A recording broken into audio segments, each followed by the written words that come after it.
Shalom Bapak Ibu yang diberkati Tuhan. Firman Tuhan pada malam hari ini, terambil dari Mazmur pasal yang ke-34 ayat yang ke-8. Kecaplah dan lihatlah betapa baiknya Tuhan itu, berbahagialah orang yang berlindung padanya. Jadi untuk mengecap makanan itu asin, pedis, asam atau kurang garam, yang kita pergunakan adalah lidah. Lidah itu sebagai alat untuk mengecap lesatnya, kurang lesatnya, tidak lesatnya makanan tersebut. Jadi ada sentuhan antara fisik dengan fisik. Ada sentuhan antara fisik manusia yang diwakili oleh lidah dan juga makanan yang bisa kita lihat, yang bisa kita nikmati lewat lidah, dan juga yang bisa kita nikmati lewat hidung, yang juga kita bisa nikmati lewat mata. Ada warna dari berapa jenis makanan tersebut. Jadi ini berbicara tentang sentuhan, ya, hubungan antara fisik manusia yang diwakili oleh lidah dengan fisik daripada makanan itu sendiri. Bagaimana dengan mengecap kebaikan Tuhan? Mengecap kebaikan Tuhan juga harus ada relasi. Harus ada hubungan. Amen. Dan hubungan ini bukanlah antara fisik dengan fisik. Sebab apa? Tuhan yang kita kecap, Tuhan yang kita nikmati, kasih-Nya, kebaikannya, pertolongannya, kekuatannya adalah Tuhan yang tidak bisa dilihat secara kasat mata. Hanya bisa dilihat dengan mata iman, yang artinya kita percaya. Walaupun kita tidak melihat Dia, kita percaya bahwa Tuhan itu ada. Walaupun kita tidak melihat Dia, kita mengasihi Dia. Jadi antara kita dengan Tuhan bukan sentuhan fisik dengan fisik. Ya. Karena apa? Karena Tuhan itu roh. Tuhan itu roh. Roh dengan fisik tidak akan bisa bersentuhan. Fisik dengan roh tidak akan bisa bersentuhan. Ini kan bicara relasi, ini kan bicara hubungan. Nah, berarti untuk bisa mengecap kebaikan Tuhan, yang dipakai oleh manusia ada roh. Adalah roh. Roh, R kecil. Roh.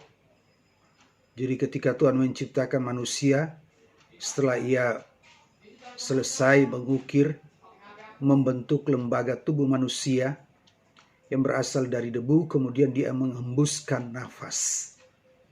Nafas, roh, jiwa, roh yang berasal dari Allah itu sendiri. Nah, berarti kita harus lihat bahwa kita adalah manusia roh, manusia rohani. Nah, untuk mengecap kebaikan Tuhan adalah relasi antara roh, Allah itu roh, dan roh manusia.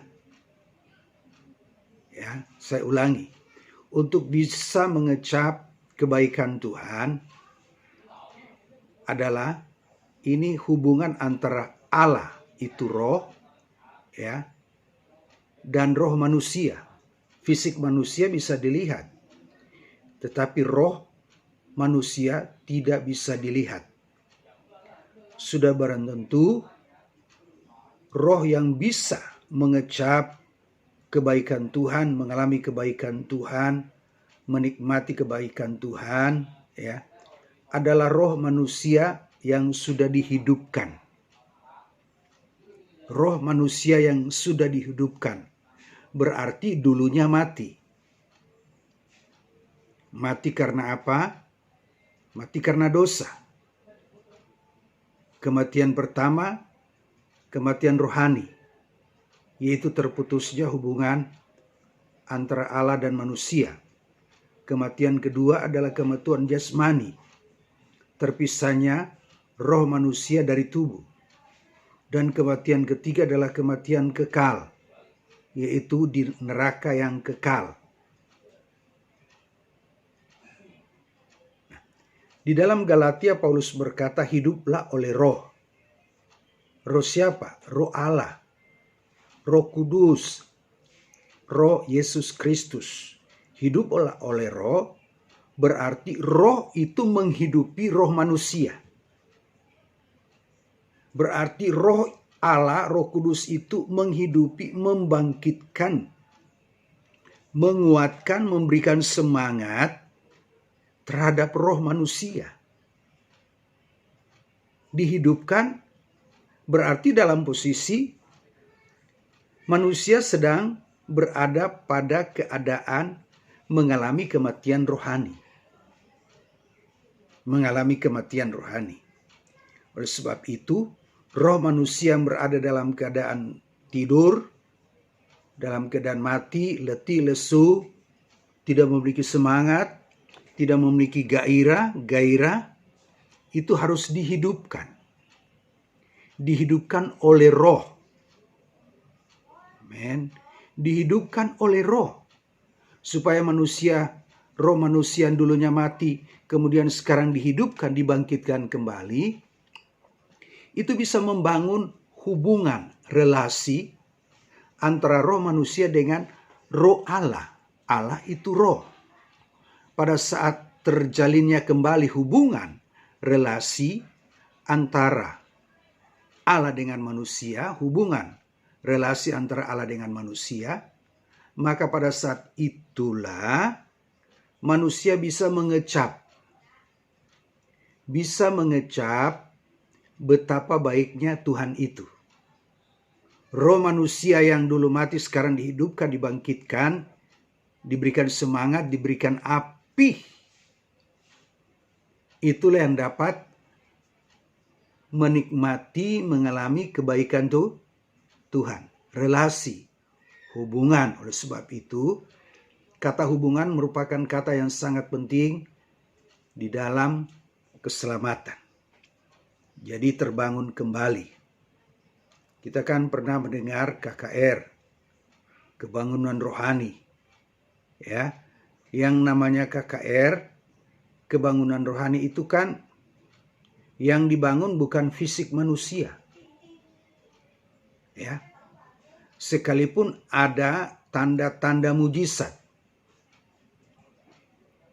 Ya, yang sakit sembuh, yang datang dengan kursi roda pulang, berjalan yang datang dengan lumpuh pulang, dan berbagai macam penyakit. Tetapi yang namanya KKR, bukan itu yang dijual. Bukan itu yang dikampanyekan. Hal yang paling mendasar dari kebaktian kebangunan rohani adalah apa? Rohani manusia dalam keadaan letih lesu, keadaan mati, ya, berada pada titik yang rendah, itu dihidupkan, dibangkitkan, diberikan api, diberikan semangat, dibangkitkan. Namanya juga kan kebaktian kebangunan rohani. Bukan kebaktian kebangunan fisik. Pernah dengar ada KKF, kebaktian kebangunan fisik? Nggak ada. Yang ada itu KKR, kebaktian kebangunan rohani. Sebab apa? Kita ini makhluk roh. Makhluk roh.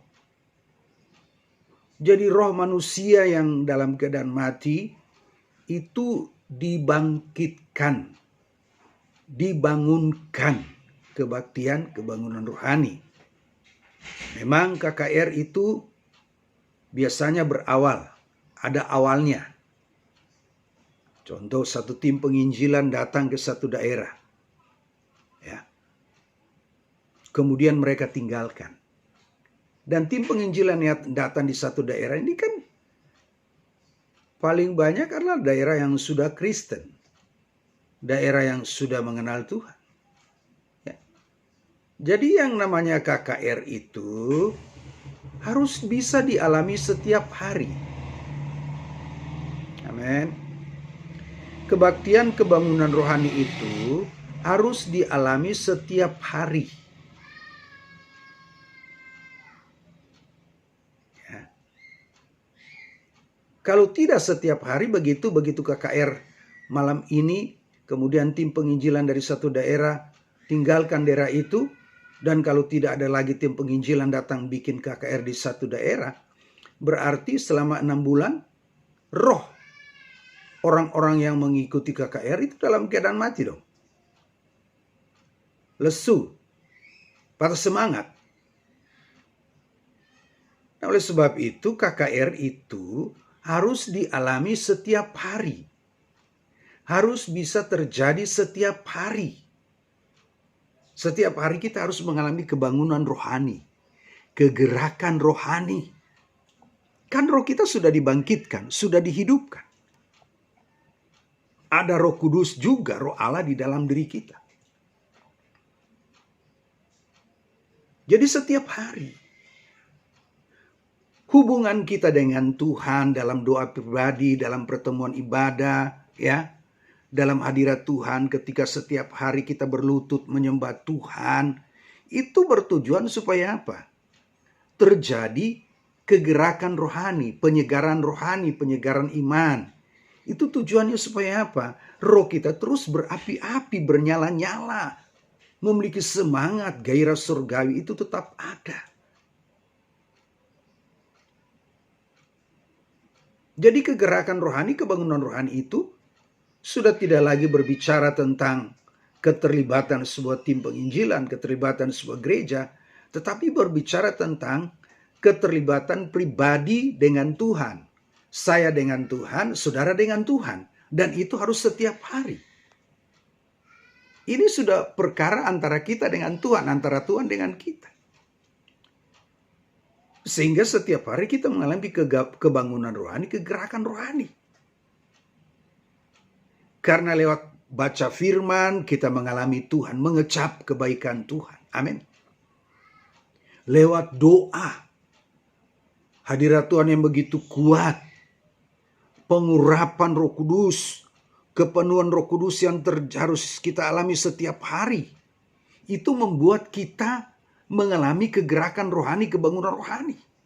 Membuat roh kita fresh, segar. Amin. Tidak seperti lampu 5 watt yang mendekati mati. Tapi roh kita segar, tetap berapi-api, tetap bernyala-nyala.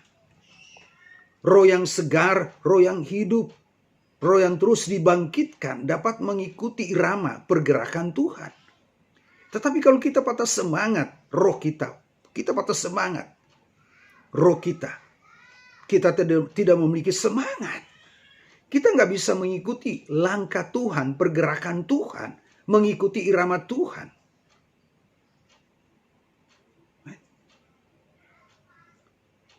Tuhan bergerak dalam kecepatan. Kalau kendaraan bermotor dalam kecepatan gigi 4, kita masih di gigi 1. Kalau musik, Tuhan bergerak dalam kecepatan irama rock, kita masih bergerak di irama slow, caca, bosas. Akhirnya kita ketinggalan. Tidak bisa mengikuti pergerakan Tuhan, dan Tuhan tidak menggantungkan diri kepada kita. Yang slow aja, santai aja. Nggak. Kalau kita kalau kita santai aja, roh kita mati, roh kita tidak bernyala-nyala. Tuhan akan memakai orang yang siap. Orang yang siap, dan kita akan ketinggalan. Kita akan kehilangan posisi di alam roh. Kenapa? Roh kita nggak pernah hidup, mati. letih lesu. Harapkan lagi ada tim penginjilan datang. Baru mengalami kegerakan rohani, kebangkitan rohani. 3 malam rohnya bangkit, rohnya hidup.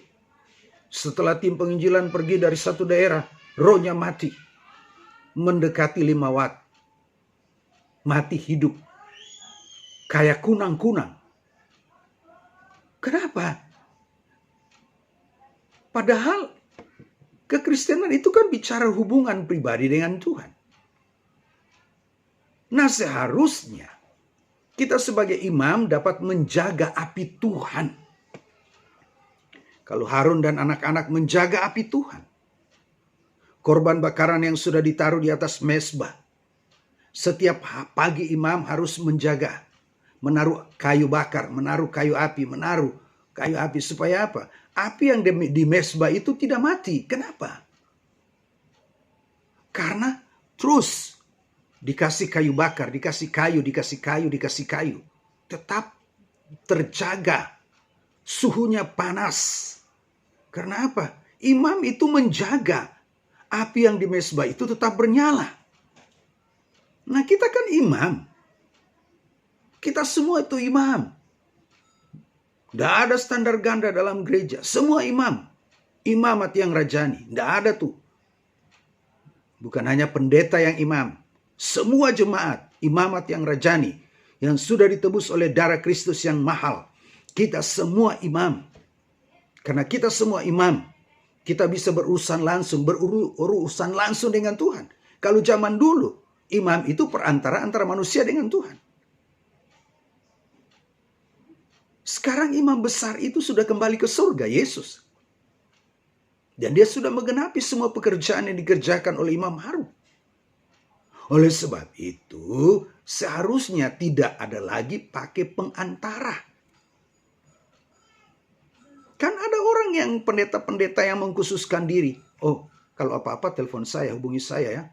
Nanti biar saya doakan, saya bawa persoalan Bapak Ibu ke Tuhan. Itu baik, tidak salah.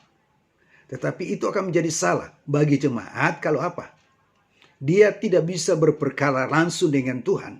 Dia tidak berurusan langsung dengan Tuhan. Seharusnya sebagai imam, imamat yang rajani, kita itu berurusan langsung dengan Tuhan.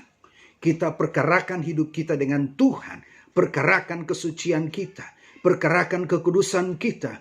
Perkarakan kualitas ketaatan kita. Perkarakan kualitas kesetiaan kita. Kualitas kekudusan dan kesucian hidup kita. Kita perkarakan setiap hari. Sehingga api yang ada di mezbah hati kita tetap terjaga. Suhunya, panasnya.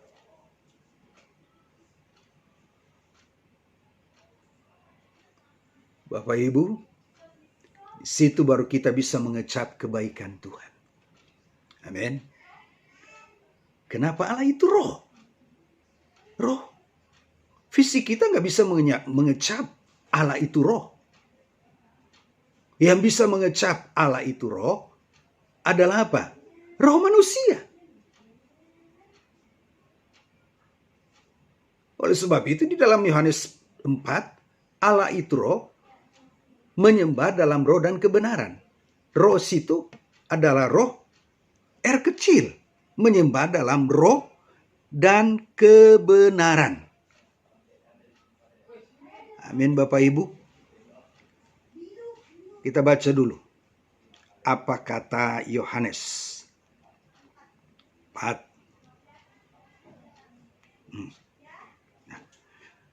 Allah itu roh. Dan barang siapa menyembah dia harus menyembahnya dalam roh dan kebenaran.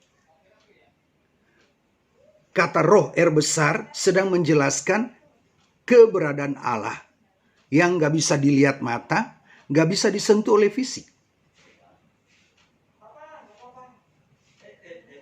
Kemudian ada roh R kecil, itu roh manusia. Roh manusia yang sudah dibangkitkan, dihidupkan. Yang sudah mengalami kegerakan kebangunan rohani. Akan bisa menyembah Allah itu roh.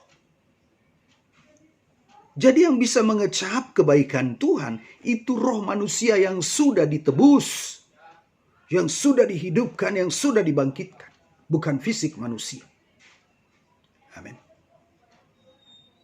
Ini penting dalam kehidupan kita. Sadari bahwa kita adalah makhluk roh. Roh kita yang sudah dihidupkan, yang sudah mengalami kegerakan rohani, kebangunan rohani. Ya. Ketika kita mengecap karya Roh Kudus, ada sukacita. Ada sukacita, ada damai. Bisa mengalami pengampunan Tuhan, penebusan Tuhan, pendamaian Tuhan, dan banyak hal-hal yang baik yang berasal dari Allah. Berasal dari Allah. Bukan sumber kasih, tapi Allah itu adalah kasih itu sendiri. Amin. Jadi betapa penting kebangunan rohani, kegerakan rohani dalam hidup kita. Amin. Supaya kita bisa mengecap kebaikan Tuhan. Kita kembali ke Mazmur pasal yang ke-34. Ini Mazmur Daud pada waktu dia lari dari kejaran anaknya Salom.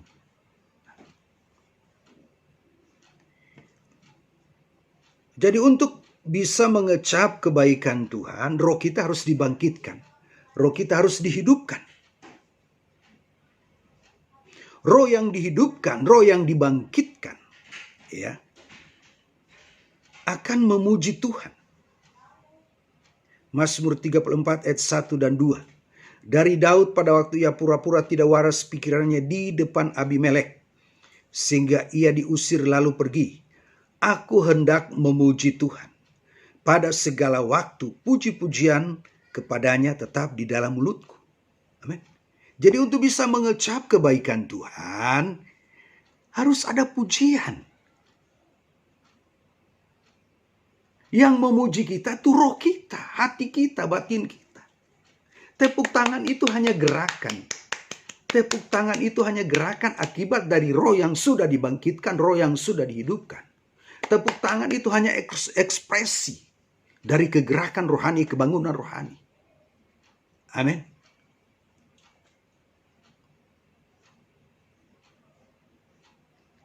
Kecaplah dan lihatlah betapa baiknya Tuhan itu. Untuk mengecap kebaikan Tuhan, men, aku hendak memuji Tuhan pada segala waktu. Jadi tidak hanya ada di gereja kita katakan, oh haleluya, haleluya, haleluya. Di gereja lupa, haleluya. Jadi tidak hanya di gereja kita gemetar.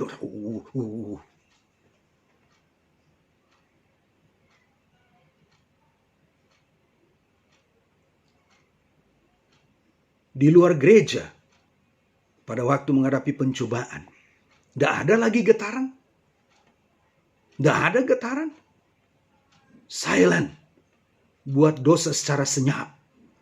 Seakan-akan istri nggak tahu, suami nggak tahu, orang lain nggak tahu, pendeta nggak tahu. Bahkan Tuhan pun dianggap nggak tahu. Berlaga tidak tahu, berlaga bodoh. Ya itu memang dosa. Membuat orang jadi bodoh. Kecerdasan rohnya mati. Mati. Jadi orang yang rohnya sudah dibangkitkan, dia memuji Tuhan. Ada kelepasan. Di mana ada roh Allah, di situ ada kemerdekaan. Rohnya merdeka, rohnya lepas. Sehingga dia bisa memuji Tuhan. Amin. Sekarang saya sudah bebas. Sekarang saya sudah bebas. Oh haleluya. Amin Bapak Ibu yang diberkati Tuhan. Kebaikan Tuhan yang kita alami pada waktu kita memuji Tuhan. Ada sukacita, ada damai.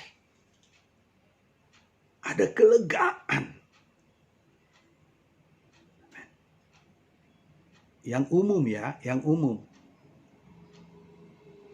Orang yang patah semangat di luar kalau nyanyi juga, ia bisa bersemangat. Apalagi kita punya Roh Kudus. Seharusnya kita harus semangat. Amin Bapak Ibu.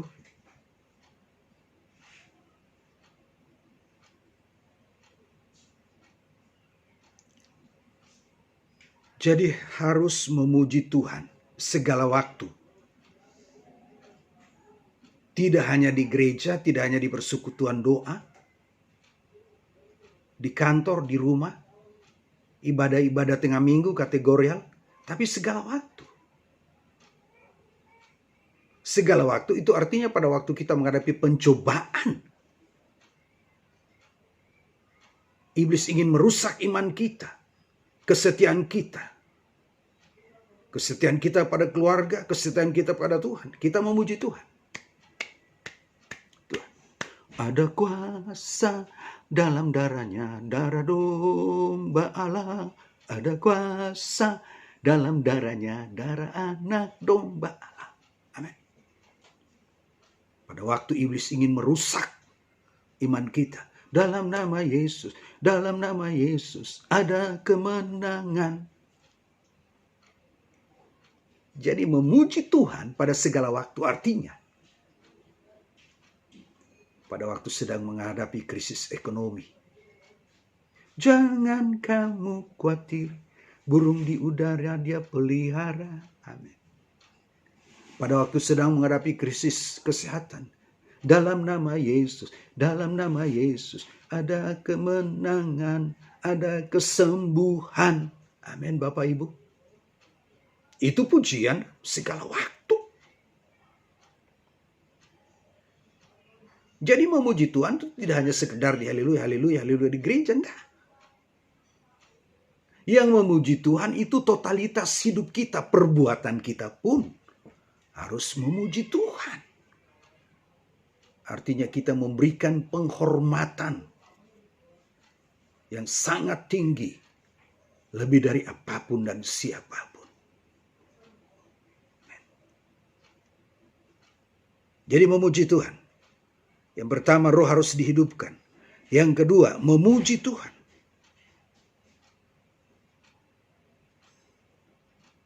Amin Bapak Ibu.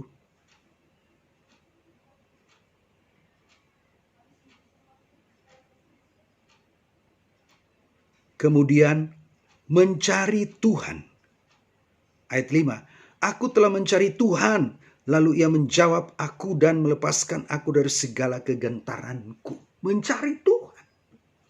Sebelum kita mencari Tuhan, dia sudah mencari kita. Allah yang terlebih dahulu mencari kita. Jadi jangan kegeeran. Segala sesuatu itu bermula dari Allah, bukan dari manusia. Kalaupun kita bisa mencari Allah, itu sebagai respon tanggapan kita. Karena Allah yang terlebih dahulu mencari kita.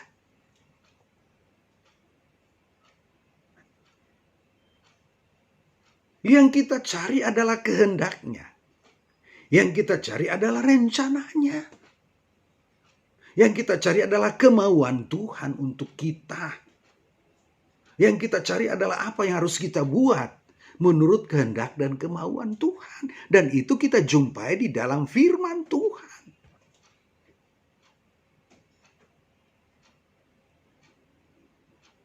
Sehingga pada waktu kita menghadapi persoalan, masalah keuangan, kesehatan, begitu kita mau khawatir, kita ingat firman Tuhan. Jangan kamu khawatir. Amin.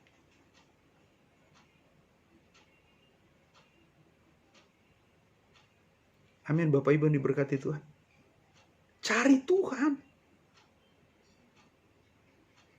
Cari kehendaknya, cari wajahnya, cari perhatiannya.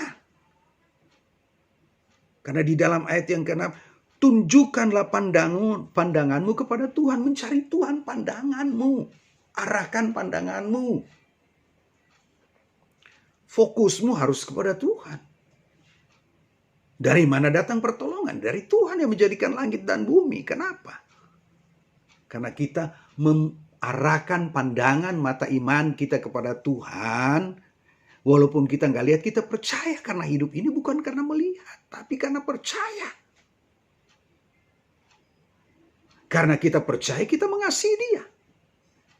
Karena kita percaya sekalipun hari ini kita sedang menghadapi persoalan, kita tetap percaya. Tidak hanya percaya, mempercayakan diri. Sampai menjadi orang yang dipercaya Tuhan, dapat dipercaya Tuhan. Amin Bapak Ibu.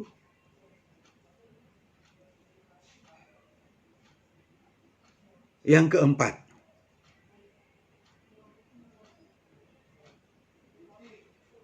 ayat yang ke-10, takutlah akan Tuhan. Hai orang-orangnya yang kudus, sebab tidak berkekurangan orang yang takut akan Dia. Takut akan Tuhan. Hal apa yang sedang membuat Bapak Ibu khawatir hari ini?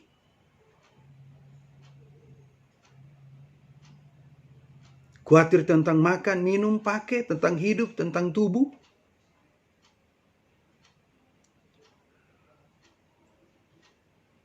Kita itu lebih takut gak makan, lebih takut gak punya uang, lebih takut sakit, lebih takut miskin. Seharusnya yang kita khawatirkan hari ini, yang kita takutkan hari ini adalah apa? Kalau kita sudah tidak lagi takut kepada Tuhan. Itu seharusnya yang kita khawatirkan, itu seharusnya yang kita takutkan. Artinya harus waspada, jaga hati, jaga diri, jangan kepedean. Ngaku takut akan Tuhan tapi berbuat jahat. Kan takut, arti takut akan Tuhan itu kan tidak melakukan hal-hal yang melukai hati Tuhan.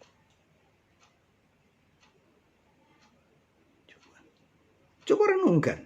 Kita lebih takut sakit, takut mati, takut gak makan, takut gak minum, takut gak punya pakaian. Ya kan? Ketakutan itu kan hanya berhubungan dengan hal-hal yang sifatnya fisik, yang Tuhan katakan itu dicari oleh bangsa-bangsa yang tidak mengenal Allah. Kalau begitu kita nggak butuh, kita butuh. Tapi itu tidak membuat kita khawatir, tidak membuat kita takut. Yang kita khawatirkan seharusnya kalau kita merubah, ya, yang ditambahkan itu menjadi utama, yang utama menjadi yang ditambahkan. Yang kita khawatirkan, yang kita takutkan seharusnya adalah ketika kita merubah, ya, yang ditambahkan yang jadi utama. Yang ditambahkan kan makan minum. Kita jadikan utama. Sehingga yang utama itu jadi yang tidak utama. Mencari kerajaan Allah yang utama menjadi tidak utama. Karena kita rubah yang tidak utama, hal yang kedua makan minum menjadi hal yang paling utama.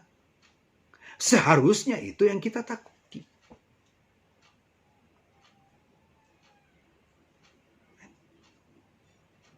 Apalagi di masa-masa darurat corona. Orang itu lebih takut sakit, takut mati, takut tertular. Oleh sebab itu dengan segala daya upaya, memang kita harus waspada. Gak boleh lalai. Tapi seharusnya yang kita khawatirkan, yang kita takutkan, kalau kita sudah tidak lagi takut kepada Tuhan. Dan jangan kegeeran dan kepedean. Kalau saya berkata saya takut akan Tuhan, tapi masih doyan dosa, berarti saya tidak takut kepada Tuhan. Sebab orang yang takut akan Tuhan menjauhi kejahatan. Itu orang yang takut akan Tuhan. Jadi ketika saya berada pada posisi sudah tidak lagi takut kepada Tuhan, saya sudah berada di pintu kejahatan. Di pintu kejahatan.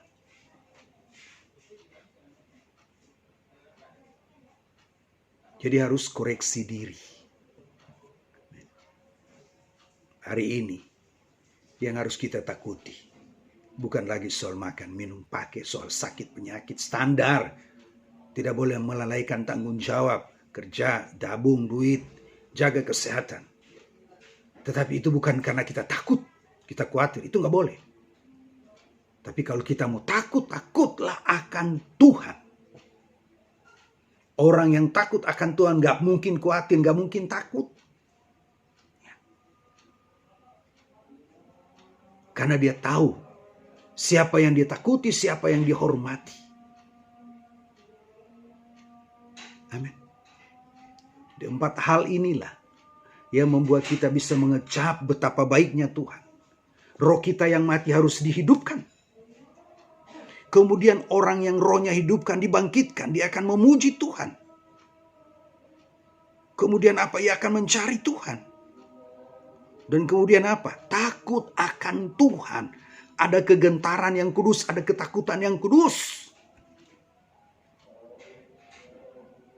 Ketakutan dia kepada Tuhan, ketakutan yang kudus inilah yang menyelamatkan dia dari dosa.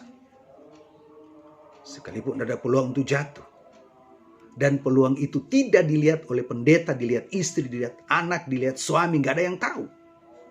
Hanya dia dan Tuhan yang tahu. Tapi ada kalanya kita anggap Tuhan gak tahu. Sikat bleh. Tapi kalau kita takut akan Tuhan, sekalipun kita nggak lihat dia, kita percaya dia lihat, dia ada. Itu yang menyelamatkan kita dari kejatuhan akan dosa. Kita akan mengecap betapa baiknya Tuhan itu kalau roh kita sudah dihidupkan. Ketika kita memuji Tuhan, ketika kita berseru memanggil nama Tuhan, dan ketika kita takut akan Tuhan, ketika kita mencari Tuhan, pasti orang mencari Tuhan gak mungkin gak ketemu, pasti menemukan Tuhan. Orang sebelum kita cari Tuhan sudah cari kita. Kalau sebelum Tuhan cari kita, kemudian kita cari Tuhan, gak bakal ketemu. Tapi sebelum kita cari, Tuhan sudah cari. Karena itulah agama. Kalau agama itu hubungannya dari manusia ke Allah. Tapi kekristenan bukan dari manusia ke Allah, bukan dari bumi ke surga, bukan dari bawah ke atas. Tapi kekristenan itu bicara tentang dari atas ke bawah. Yang dari atas turun ke bawah. Yaitu Yesus yang diutus mencari kita yang terhilang.